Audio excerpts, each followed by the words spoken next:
नमस्कार, देशोन्नतीच्या सुपर 30 मध्ये मी ऐश्वर्या आपलं स्वागत करते। पुण्यात एक धक्कादायक घटना घडली आहे। एका युवकाची गे डेटिंग ॲपवरून दुसऱ्या तरुणाशी ओळख झाली, मात्र नंतर या युवकावर अत्याचार करून त्याचा व्हिडिओ बनवून मारहाण करत ब्लॅकमेल करण्यात आले। नांदेड सिटी परिसरात ही घटना घडली असून पोलिसांनी एका आरोपीला अटक केली आहे, तर दुसरा आरोपी फरार आहे। महाराष्ट्रातले मंत्री, मोठे अधिकारी हे सगळे हनी ट्रॅप मध्ये अडकले आहेत असं नाना पटोले यांनी बुधवारी विधानसभेत सांगितलं होतं। आता आज नाना पटोले यांनी या संदर्भातला पेनड्राईव्हच दाखवलाय। शिवाय ठाणे, नाशिक, मुंबई ही हनी ट्रॅपची केंद्र बनली आहेत असा आरोपही काँग्रेसचे आमदार नाना पटोले यांनी केलाय। माझ्याकडे पेनड्राईव्ह आहे आणि सरकारचं मत असेल तर आम्ही तो दाखवू शकतो असंही नाना पटोले विधानसभेत म्हणाले आहे। मॅट्रिमोनियल साइटवरून तहसीलदार असल्याचे भासवत जळगावच्या धरणगावमधील तरुणाकडून महिलांची लाखोंची फसवणूक झाली आहे। मॅट्रिमोनियल साइटवरून हाय प्रोफाईल विधवा घटस्फोटित महिलांची संपर्क करून लग्नाबाबत चर्चा करायचा। राज्यात निनाद कापुरे विरुद्ध अनेक ठिकाणी फसवणुकीचे गुन्हे दाखल आहेत। फसवणूक झालेल्या महिलांची जळगाव जिल्हा पोलीस अधीक्षकांकडे तक्रार केली आहे। जमीन व्यावसायिकाची 11 वर्षीय नात क्लास संपवून घराकडे निघाली। यावेळी कारमधून आलेल्या 5 जणांनी चिमुकलीचे अपहरण करत बळजबरी गाडीत टाकले। ही बाब मुलीला रोज ने-आण करणाऱ्या कार चालक व स्थानिक तरुणांनी बघताच अपहरणकर्त्यांचा पाठलाग केला गेला। गाडीत चिमुकलीने एकाला चावा घेतला। रस्ता न सापडल्याने अपहरणकर्त्यांनी चिमुकलीला अर्ध्यात सोडून पळ काढला। ही थरारक घटना गारखेडातील नाथ प्रांगण ते शिवाजीनगर या रस्त्यावर घडली आहे। महाराष्ट्रासाठी भारतीय रेल्वेने एक आनंदाची बातमी दिली आहे। पुण्याहून 4 नव्या वंदे भारत एक्सप्रेस ट्रेन सुरू करण्यात येत आहेत। या ट्रेन शेगाव, वडोदरा, सिकंदराबाद आणि बेळगाव पर्यंत धावणार आहेत। यामुळे या 4 शहरांमध्ये प्रवास करणाऱ्यांचा प्रवासाचा वेळ कमी तर होणारच आहे, त्याशिवाय आरामदायक आणि आल्हाददायक प्रवासाचीही संधी मिळणार आहे।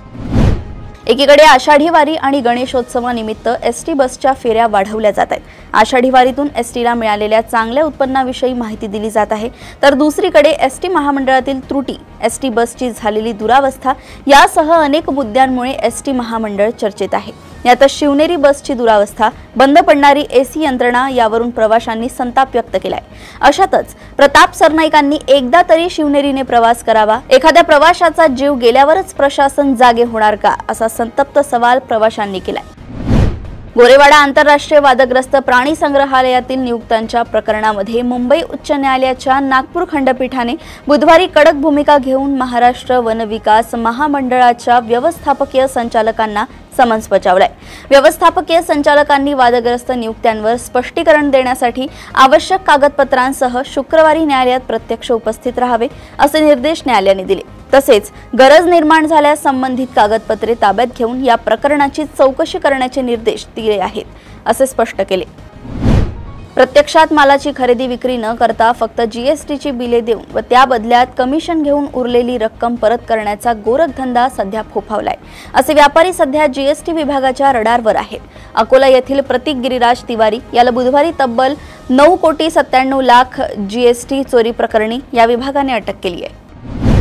अलीकडेच जनसुरक्षा विधेयक महाराष्ट्र विधिमंडळाच्या दोन्ही सभागृहात मंजूर झाले। राज्यपालांनी आता यावर स्वाक्षरी केली की याचे रूपांतर कायद्यात होईल। या विधेयकावर हजारो हरकरी सूचना आल्या होत्या, त्यामुळे या संदर्भात एक समिती स्थापन करण्यात आली होती। या समितीचा अहवाल आल्यावर जनसुरक्षा विधेयक मांडण्यात आले, परंतु काँग्रेस नेत्यांनी या विधेयकाला कडाडून विरोध न केल्याबाबत हायकमांड नाराज असून विजय वडेट्टीवार आणि सतेज पाटील यांना नोटीस बजावल्याची चर्चा राजकीय वर्तुळात आहे। मनसेचे नेते प्रकाश महाजन यांनी त्यांच्या पक्षाविषयी जाहीर नाराजी व्यक्त केली होती। त्यांना नाशिक जिल्ह्यात आयोजित करण्यात आलेल्या पक्षाच्या 3 दिवसीय शिबिरासाठी आमंत्रित करण्यात आलं नव्हतं। त्यानंतर आता महाजन यांनी माझी नाराजी दूर झाली आहे असे सांगितले आहे। संतापाच्या भरात माझ्याकडून काही गोष्टी घडल्या असंही त्यांनी स्पष्टीकरण दिलंय। विधिमंडळाच्या 2023 साली पार पडलेल्या अधिवेशनात कृषी विभागाकडून देण्यात आलेल्या आश्वासनाची अद्याप पूर्तताच झाली नाही। कृषी विभागाला निधी मिळाला नसल्यामुळे कामे करण्यास अडचणी येत असल्याची कबुली राज्याचे कृषी मंत्री माणिकराव कोकाटे यांनी विधान परिषदेत दिली आहे। 2023 साली आश्वासन दिलेली कामे सध्या अर्धवट असल्याने आधी ती पूर्ण करण्यावर भर देणार असल्याची माहिती माणिकराव कोकाटे यांनी सभागृहात दिली आहे।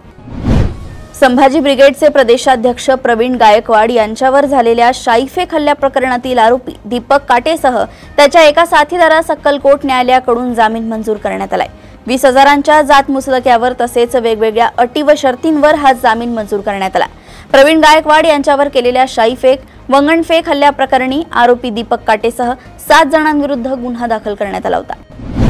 स्वातंत्र्यानंतर पहिल्यांदाच महाराष्ट्रातील गडचिरोली जिल्ह्यातील एका दुर्गम गावात एसटी बस सेवा सुरू झाली आहे, जो एकेकाळी नक्षलवाद्यांचा बालेकिल्ला समजला जात होता। बुधवारी पहिली एसटी अतिदुर्गम असलेल्या मरकणाळ गावात पोहोचली तेव्हा स्थानिक लोकांनी राष्ट्रध्वज फडकावून त्याचे स्वागत केले। पोलिसांनी दिलेल्या माहितीनुसार या एसटीचा फायदा मरकणाळ आणि आसपासच्या गावातील विद्यार्थ्यांसह सुमारे 1200 रहिवाशांना होणार आहे। अहिल्यानगर शहरातील रस्त्यांच्या कामामध्ये कोट्यवधींचा घोटाळा झाल्याचा आरोप आज सकाळी शिवसेना उद्धव बाळासाहेब ठाकरे पक्षाचे खासदार संजय राऊत यांनी पत्रकार परिषदेत केला होता। शासकीय तंत्रनिकेतन महाविद्यालयाच्या नावाचा बनावट टेस्ट रिपोर्ट केल्याचा आरोप आहे, मात्र अशी तक्रार माझ्यापर्यंत आली नाही। बनावट टेस्ट रिपोर्ट म्हणजे त्याचा अर्थ काम झालेलंच नाही असं होत नाही असं सांगत रस्त्याच्या कामांमध्ये कोणताही घोटाळा अपहार झालेला नसल्याचं अहिल्यानगर महापालिकेचे आयुक्त तथा प्रशासक यशवंत डांगे यांनी स्पष्ट केले। मुंबईत बेस्ट कर्मचाऱ्यांना अर्धा पगार रोख तर अर्धा त्यांच्या बँक खात्यावर ऑनलाईन स्वरूपात मिळत असल्याने कर्मचाऱ्यांमध्ये नाराजी आहे। आधुनिक काळात सर्वांना पगार थेट बँक खात्यावर मिळत असताना आणि बेस्टमध्येही ही पद्धत असताना आता मात्र पुन्हा पगार रोखीने आणि नाण्यांच्या स्वरूपात दिल्याने बेस्टची प्रगती होण्याऐवजी अधोगती होत आहे। यास कारण म्हणजे बेस्टच्या प्रवाशांकडून जमा होणाऱ्या नोटा आणि नाणी पडून आहेत। काँग्रेसच्या खासदार प्रियंका गांधी वाड्रा यांचे पती आणि व्यावसायिक रॉबर्ट वाड्रा यांच्या अडचणीत वाढ झाली आहे। सक्तवसुली संचालनालयाने वाड्रा यांच्या विरोधात हरियाणातील शिकोहपूर येथील जमीन खरेदी करार प्रकरणात मनी लॉन्ड्रिंग प्रकरणात आरोपपत्र दाखल केले। हे प्रकरण सप्टेंबर 2018चं असून FIR मध्ये भ्रष्टाचार, फसवणूक, बनावटपणा यासह अन्य आरोप ठेवले आहेत। हिमाचल प्रदेशातील सिरमौर जिल्ह्यातून एक धक्कादायक बातमी समोर आली आहे। इथे दोन्ही भावांनी एकाच तरुणीसोबत लग्न केलंय। जुन्या काळात सिरमौर जिल्हा आणि उत्तराखंडमधील काही जिल्ह्यांमध्ये एकाच महिलेसोबत अनेक पुरुषांनी लग्न करण्याची परंपरा होती। हीच परंपरा जपण्यासाठी आता या दोन्ही भावांनी एकाच तरुणीसोबत लग्न केलंय। ही परंपरा काळाच्या ओघात नष्ट झाली आहे, तरी देखील हे ताजं प्रकरण आता समोर आलंय। इलेक्ट्रिक वाहनं, विंड टर्बाइन, स्मार्टफोन आणि लष्करी उपकरणासाठी काही गौण खनिजे अत्यावश्यक आहे। अमेरिकेत त्यांचा साठा सापडल्यानंतर भारतातही काही जिल्ह्यात ही खनिजे सापडली आहेत। अशी खनिजे चीनमध्ये मोठ्या प्रमाणात सापडतात। अनेक देश चीनवर अवलंबून आहेत आणि आता भारतातील राजस्थानमधील 2 जिल्ह्यात या धातूंचा खजिना सापडलाय। त्यांची अंदाजित किंमत 10 कोटी रुपये इतकी आहे। मुख्यमंत्री देवेंद्र फडणवीस यांनी तेलंगणातील 14 गावं महाराष्ट्रात सामील करून घेण्याचे महत्त्वपूर्ण निर्देश दिले आहेत। या निर्णयानंतर तेलंगणातील राजकीय वातावरण तापलंय। या वादाचं निराकरण करण्यासाठी के नायडू आयोगाची स्थापना करण्यात आली होती। त्यांच्या अहवालात स्पष्ट केलंय की ही गावं आंध्र प्रदेशात यावी, परंतु महाराष्ट्र सरकारनं या निष्कर्षाशी सहमती दर्शवली नाही आणि या प्रकरणाला सर्वोच्च न्यायालयात आव्हान दिलंय। हे प्रकरण वर्षानुवर्षे सर्वोच्च न्यायालयात प्रलंबित आहे। ताजमहालाजवळ एक धक्कादायक घटना घडली आहे। येथील कार पार्किंगमध्ये उभ्या असलेल्या कारमध्ये एक वृद्ध व्यक्ती बेशुद्धावस्थेमध्ये सापडल्याने खळबळ उडाली आहे। या वृद्धाला कपड्यांनी बांधून ठेवलेले होते। बराच वेळ कारमध्ये कोंडून राहिल्याने वृद्धाची प्रकृती बिघडली होती, त्यामुळे त्यांना तातडीने रुग्णालयात दाखल करण्यात आले। दरम्यान आता पोलीस कार मालकाचा शोध घेत असून या संपूर्ण घटनेचा तपास करतायत। इस्रायली सैन्य गाझामध्ये मोठ्या प्रमाणात विध्वंस करत आहे। आता इस्रायली सैन्य गाझातून चक्क शेकडो गाढवे चोरत आहे। ही गाढवं तस्करी करून फ्रान्स, बेल्जियमला पाठवली जात आहेत। गाझामध्ये बांधकाम करण्यासाठी या गाढवांचा वापर होऊ नये हा त्यामागचा उद्देश आहे। गाझामध्ये गाढवे वाहतुकीसाठी खूप महत्त्वाची आहेत। इस्रायली मीडिया कानच्या रिपोर्टनुसार गाढवांच्या चोरीत काही इस्रायली संघटना आणि युरोपियन संस्था सुद्धा सामील आहेत। फ्रान्स आणि बेल्जियम मधील काही संस्था यात जास्त सक्रिय आहेत। थायलंडमध्ये एका महिलेने बौद्ध भिक्षूंना ब्लॅकमेल करून त्यांच्याकडून 104 कोटीहून अधिक रक्कम उकळल्याचा धक्कादायक प्रकार उघडकीस आलाय। MS गोल्फ अशी या महिलेने ओळख सांगितली जाते। महिलेने बौद्ध भिक्षूंसोबत शारीरिक संबंध ठेवले आणि त्याचे फोटो आणि व्हिडिओ वापरून त्यांना ब्लॅकमेल केलं। त्यानंतर त्यांच्याकडून कोट्यवधी उकळले। पोलिसांनी त्या महिलेच्या घरातून 80,000हून अधिक फोटो आणि व्हिडिओ जप्त केले आहेत। या घटनेमुळे थायलंडमधील बौद्ध संस्थेत खळबळ माजली असून अनेक प्रश्न उपस्थित झाले आहेत।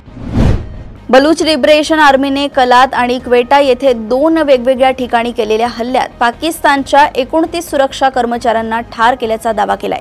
क्वेटामध्ये फतह स्क्वॉडने पाकिस्तानी सैनिक यांना घेऊन जाणाऱ्या बसवर ID हल्ला केला। ज्यात 27 सैनिक मारले गेले।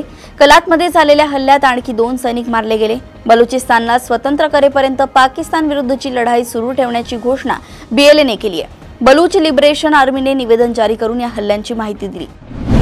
लहान मुलांमध्ये वाढणारा मधुमेह लक्षात घेत शाळांमध्ये आता शुगर बोर्ड लावण्यात येणार आहे। राज्य माध्यमिक व उच्च माध्यमिक शिक्षण मंडळाचे सचिव देविदास कुलाळ यांनी हा निर्णय घेतलाय। विद्यार्थ्यांचे आरोग्य ही शिक्षण संस्थांची प्राथमिक जबाबदारी असल्याचं सांगत कुलाळ यांनी या सूचना दिल्या आहेत। शाळांना त्याची अंमलबजावणी करावी लागणार आहे।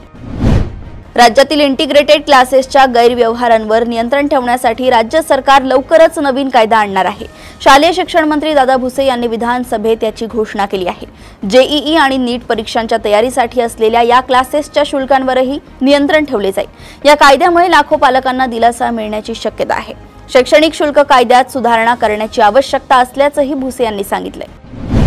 मुंबई विद्यापीठाच्या दूरस्थ व ऑनलाईन शिक्षण केंद्रामार्फत MMS आणि MCA या अभ्यासक्रमांसाठी अर्ज करण्याची अंतिम तारीख 31 जुलै 2025 पर्यंत वाढवण्यात आली आहे। विद्यार्थी अधिकृत संकेतस्थळावर अर्ज करू शकतात। 2 ऑगस्टला मॉक टेस्ट होईल आणि 3 ऑगस्टला ऑनलाईन परीक्षा होईल। OpenAIचा लोकप्रिय AI चॅटबॉट ChatGPT जगभरातील हजारो वापरकर्त्यांसाठी बंद पडला। अचानक बंद पडल्याने ChatGPT वापरण्यात समस्या उद्भवू लागल्या आहेत। ही समस्या अमेरिकेत जास्त दिसून आली, जिथे 8500हून अधिक वापरकर्त्यांनी आउटेजची तक्रार केली आहे। OpenAIने त्यांच्या सर्व्हिस स्टेटस पेजवर ही समस्या मान्य केली असून यावेळी वापरकर्त्यांना सांगितलंय की त्यांनी काही सेवांमध्ये अधिक त्रुटी येत असल्याचं ओळखलंय, तर ते दुरुस्त करण्याचा प्रयत्न करतायत। जिओ फायनान्शियल सर्व्हिसेस आणि ब्लॅकरॉक यांच्यातील संयुक्त भागीदाराचा उपक्रम असलेल्या जिओ ब्लॅकरॉक ॲसेट मॅनेजमेंटला बाजार नियामक सेबीकडून 5 म्युच्युअल फंड योजना सुरू करण्याची मान्यता बुधवारी मिळाली आहे। हे 5ही प्रस्तावित फंड हे निष्क्रिय व्यवस्थापन धाटणीचे इंडेक्स फंड आहे। बॉलिवूडकरांची सुरक्षा देखील आता वाऱ्यावर असल्याचं चित्र दिसून येते, कारण थेट सेलिब्रिटींच्या बिल्डिंगमध्ये अज्ञात व्यक्तींच्या घुसखोरी करण्याच्या घटना दिवसागणिक वाढतायत। आता देखील असंच काहीसं घडलंय। अभिनेत्री कृती सेनॉन, जावेद जाफरी आणि क्रिकेटर KL राहुल पत्नी आथिया शेट्टी राहत असलेल्या एका बिल्डिंगमध्ये एक अज्ञात व्यक्ती अचानक घुसला आणि त्याने लिफ्टमध्ये तोडफोड केली। एवढंच नाही तर त्याने कॅमेऱ्याकडे पाहून अश्लील चाळे देखील केले। या प्रकरणी पोलिसात तक्रार देखील दाखल करण्यात आली आहे। रिपोर्टनुसार बिल्डिंगमध्ये घुसणाऱ्या व्यक्तीची ओळख पटली आहे। सध्या त्याला रुग्णालयात दाखल करण्यात आले। लास वेगासमध्ये सुरू असलेल्या फ्री स्टाईल बुद्धिबळ ग्रँड स्लॅममध्ये भारताचा युवा बुद्धिबळ ग्रँडमास्टर R प्रज्ञानंदन यानं 4थ्या फेरीत नॉर्वेचा ग्रँडमास्टर आणि जागतिक नंबर 1 खेळाडू मॅग्नस कार्लसनचा पराभव करून सर्वांना आश्चर्यचकित केले। R प्रज्ञानंदाच्या कारकिर्दीतील हा आतापर्यंतचा सर्वात मोठा विजय होता, कारण त्यानं फक्त 39 चालींमध्ये सामना संपवलाय। गेल्या काही सामन्यांमध्ये मॅग्नस कार्लसनला भारतीय बुद्धिबळपटूंविरुद्ध सलग पराभवांना सामोरं जावं लागलंय, ज्यामध्ये विद्यमान विश्वविजेता D गुकेशकडून मिळालेला मागील पराभवही समाविष्ट आहे। अशाच सुपर 30 बातम्या जाणून घेण्यासाठी बघत रहा देशोन्नती। नमस्कार।